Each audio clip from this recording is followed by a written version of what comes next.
여러분 안녕하세요. 말씀 묵상입니다. 우리는 지금 찰스 스펄전 목사님의 설교를 통해서 마태복음 말씀을 묵상하고 있었고 팔복 설교를 묵상하고 있었습니다.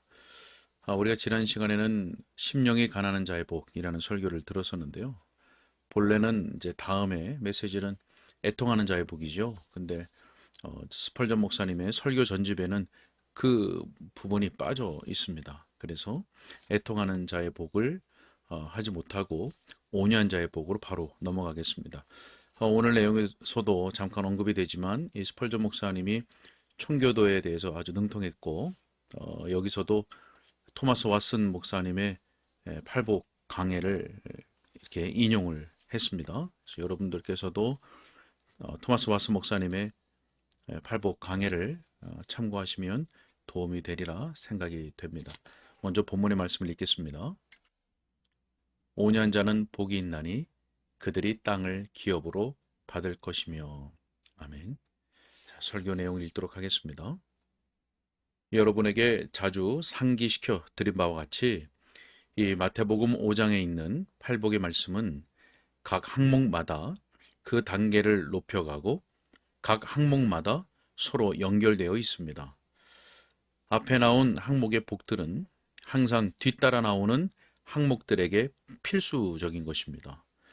이 팔복의 세 번째 항목인 온유한 자는 복이 있나니 라는 이 말씀은 맨 앞에 올 수 없었습니다. 여러분 한번 생각해 보십시오. 사람이 회심할 때 그 영혼 속에서 역사하시는 하나님의 은혜의 첫 번째 작용은 그에게 심령의 참된 궁핍함을 알게 하시는 것입니다. 그래서 첫 번째 항목이 심령이 가난한 자는 복이 있나니 라고 되어 있는 것이죠. 자, 하나님께서는 우리로 하여금 가장 먼저 우리가 텅 비어 있음을 알게 하십니다. 그리하여서 우리를 낮추시는 거죠. 자, 그런 다음에 우리 속에서 그처럼 명백히 드러나는 부족함을 보고 애통하게 하시는 것입니다. 그래서 두 번째 항목인 애통하는 자는 복이 있나니 이것이 오는 것이죠. 자, 첫 번째 항목은 우리 자신을 아는 참된 지식입니다. 그런 다음에 그 지식에서 거룩한 슬픔이 우러 나오는 것이죠. 그러니 사람이 먼저 자기 자신을 알고 자신이 마땅히 갖추어야 할 사람됨에 훨씬 미치지 못함을 알고 애통하고 슬퍼하기 전에는 기독교적인 의미에서의 온유함은 가질 수 없는 것입니다. 자기의 의의를 자랑하는 것은 결코 온유한 것이 아닙니다. 자신을 뽐내는 사람은 틀림없이 다른 사람들을 대할 때 완강한 마음을 가질 것입니다. 이 빛의 사닥다리의 이 계단에 이르기 위해서는 먼저 앞선 두 계단을 밟고 올라가야 합니다. 본문이 말하는 은혜로운 온유함에 이르려면 먼저 심령의 가난함과 애통이 있어야 하는 것입니다. 자, 또한 이 팔복의 세 번째 항목은 처음 두 항목보다 더 높은 단계에 있다는 것을 우리가 주목해야 하겠습니다. 자, 여기에서는 적극적인 요소의 덕행이 있습니다. 처음 두 단계에는 결핍을 표현한 것이지만 여기에서는 무언가가 채워져 있습니다. 여러분, 사람의 심령이 가난하게 된다는 것은 마땅히 소유하고 있어야 할 수많은 것이 자신에게 없음을 느끼는 것이죠. 또 사람이 애통한다는 것은 자신의 영적인 궁핍한 상태를 슬퍼하는 것입니다.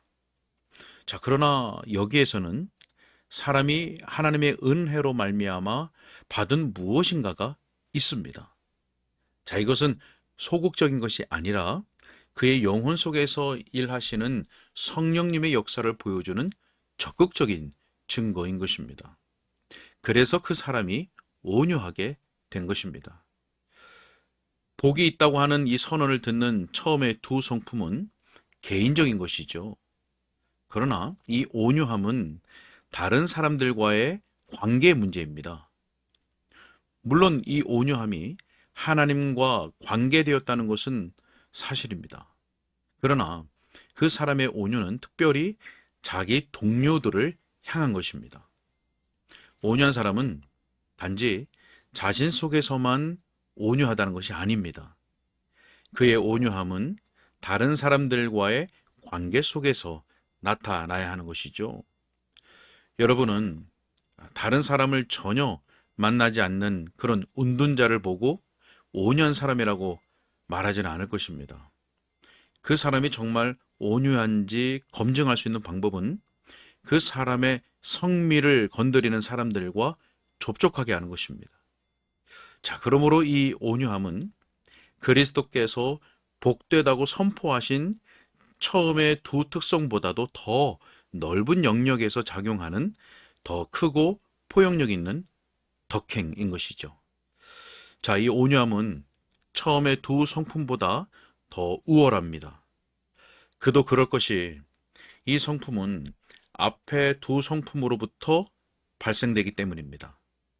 자, 그러면서도 동시에 팔복의 말씀 전체를 통해서 드러나고 있는 것처럼 떨어지는 것이 있으면 그와 병행하여서 올라가는 것이 있다는 것을 우리가 발견할 수 있습니다. 자, 첫 번째 경우에 그 사람은 가난했죠? 그것은 낮은 자리에 처하는 것입니다. 두 번째 경우는 어떻습니까? 울고 있었습니다. 그건 역시 낮은 자리에 처하는 것입니다. 그러나 그가 계속 자신에 대해서 애통해야 할지라도 다른 사람들 사이에서는 여전히 크게 보일 수 있는 것입니다. 그런데 이제 그는 그들 속에서 온유하게 되었습니다.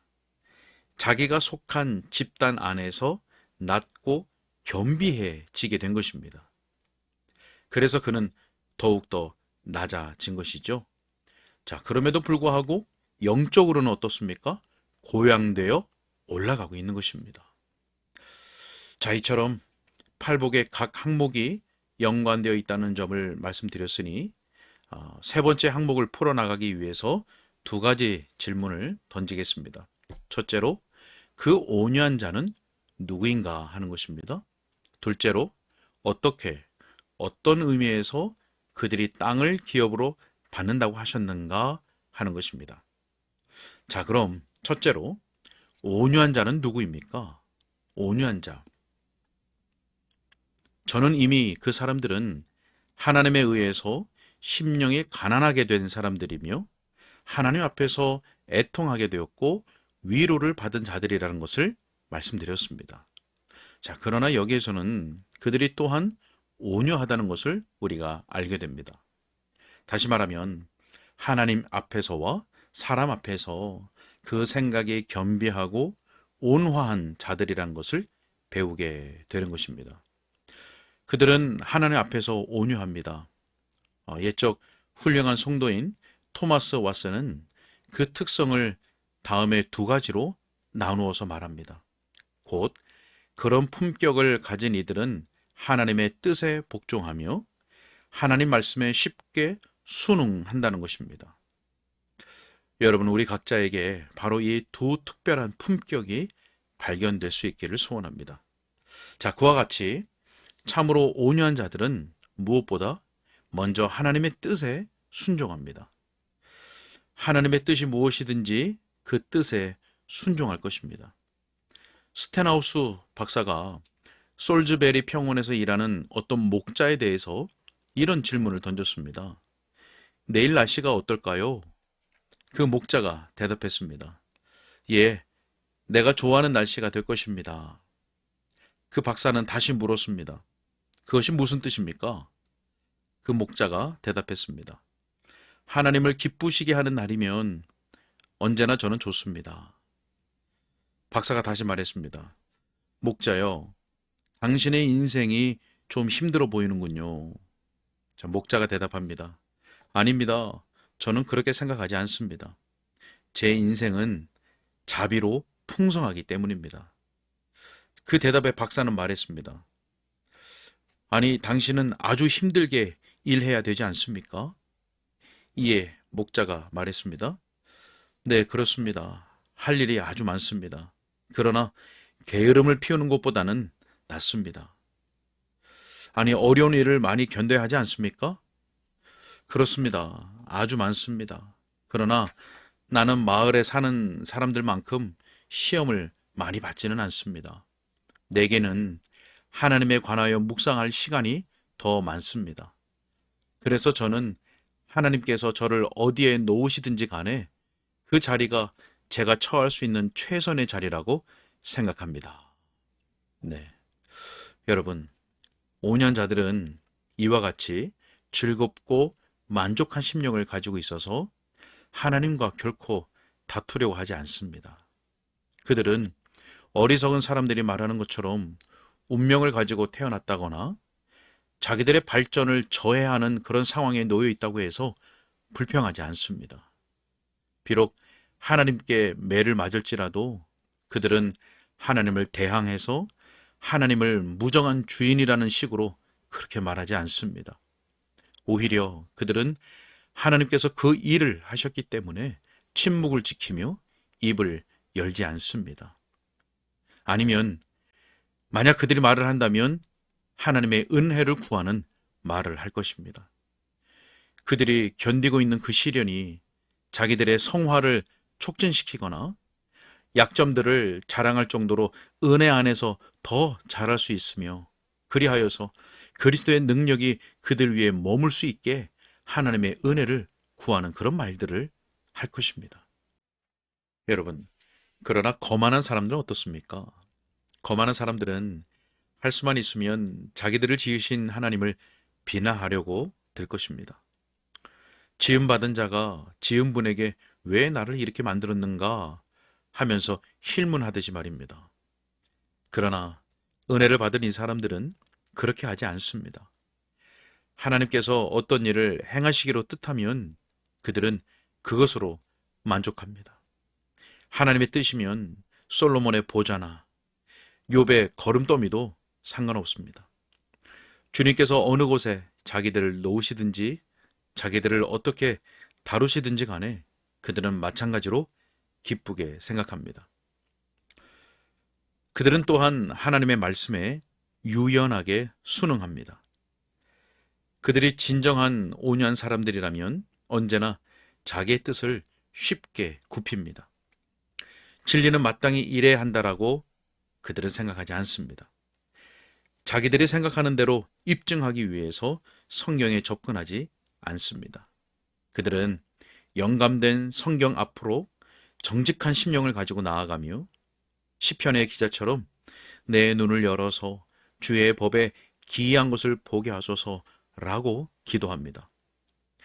성경을 상고하다가 자기들이 이해할 수 없는 깊은 신비를 만날 때는 이해할 수 없지만 그것을 믿습니다.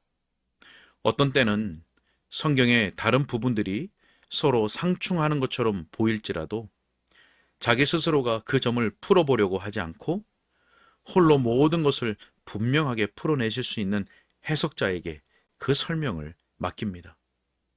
자기가 보기에는 교리들이 서로 맞지 않고 어긋나는 것처럼 보입니다. 혈과 육은 그것을 받아들이기 힘듭니다. 그런 경우에 그들은 성령을 의지하면서 우리가 알지 못하는 것을 우리에게 가르쳐 주옵소서라고 기도합니다. 심령이 온유한 자는 하나님의 말씀에서 어떤 교훈을 만나면 즉시 그 교훈에 순종하려고 합니다. 그 교훈에 이의를 제기하거나 혹은 그 교훈을 피할 수 있는지 묻지 않습니다. 아니면 사람들이 흔히 묻듯이 그것이 구원에 반드시 필요한 것입니까? 라는 질문을 제기하지 않습니다. 그들은 아주 이타적이어서 구원에 꼭 소용되는 일 외에는 아무것도 하지 않으려는 자세를 취하지 않습니다. 오히려 그들은 하나님을 너무나 사랑한 나머지 하나님께서 주시는 아무리 작은 계명이라도 순종하고 싶어 합니다. 오직 하나님을 사랑하기 때문에 그런 것입니다. 심령이 온유한 사람들은 하나님의 말씀이 그 앞에 지나가면 자기의 마음에 그것을 각인시키기를 간절히 바랍니다. 그들의 마음은 하나님의 뜻이 기록되어 있는 육의 마음판입니다. 하나님은 글을 쓰시는 분이고 그들은 살아있는 편지가 됩니다. 그것은 잉크로 쓴 것이 아니라 살아계신 하나님의 손가락으로 쓴 편지입니다. 그들은 그와 같이 하나님을 향하여 온유합니다. 네, 오늘은 여기까지 읽도록 하겠습니다. 온유한자가 누구인가 첫 번째 요점의 일부를 우리가 읽었습니다. 자, 여러분은 심령의 가난함과 애통하는 그때를 지나셨습니까? 오늘은 온유한자가 누구인가에 대한 내용 중에서 하나님의 뜻과 하나님의 말씀에 순응하고 순종하는 사람이라고 하는 것을 우리가 살펴보았죠. 여러분의 마음과 자세 속에서 하나님의 뜻에 순응하고 또 하나님의 말씀에 순종하려고 하는 그런 모습들이, 그런 성향이, 그런 추구함이 발견되고 있나요? 반드시 하나님을 향하여 온유한 마음을 가지려면 심령의 가난함과 애통함을 지나야 합니다. 스펄전 목사님이나 토마스 왓슨 목사님이나 지속적으로 반복하여 우리들에게 알려주는 내용입니다.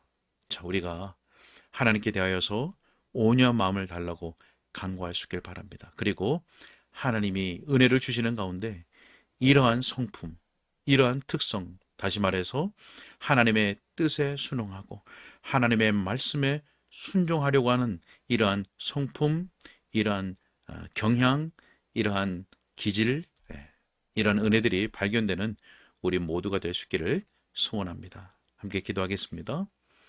살아계신 아버지 하나님, 오늘도 하나님의 말씀을 통해서 구원의 도가 무엇인지 우리가 살필 수 있도록, 깨달을 수 있도록 인도하신 것을 감사합니다. 하나님, 죄인을 구원하시는 하나님의 방식이 이러합니다. 하나님의 말씀을 통해서 그 심령이 가난해지고 애통해야 하며 또 하나님 앞에서 온유한 심령을 갖게 되는 것을 보았습니다. 온유한 자는 먼저 하나님을 향해서 온유합니다. 하나님의 뜻에 순응하며 하나님의 말씀에 순종하는 자입니다. 자기가 기준이 되지 아니하고 자기의 뜻이 관철되어야 되는 사람이 아니고 하나님의 뜻, 때로는 만족하고 또 하나님의 섭리 가운데 순응하며 순종하며 감사하며 하나님의 말씀에 즉각적으로 순종하려고 하는 사람이라는 것을 보았습니다. 하나님, 우리의 심령 가운데 성령으로 역사해 주시고 은혜를 베풀어 주셔서 우리 가운데 이러한 하나님의 뜻과 말씀에 순종하고 순응하는 성품이 드러나고 나타날 수 있도록 은혜를 베풀어 주옵소서. 하나님을 향하여 온유한 복 있는 자들로서 살아갈 수 있도록 인도하여 주옵소서. 주님께 의탁하옵고 우리 주 예수 그리스도 이름으로 기도하옵나이다. 아멘.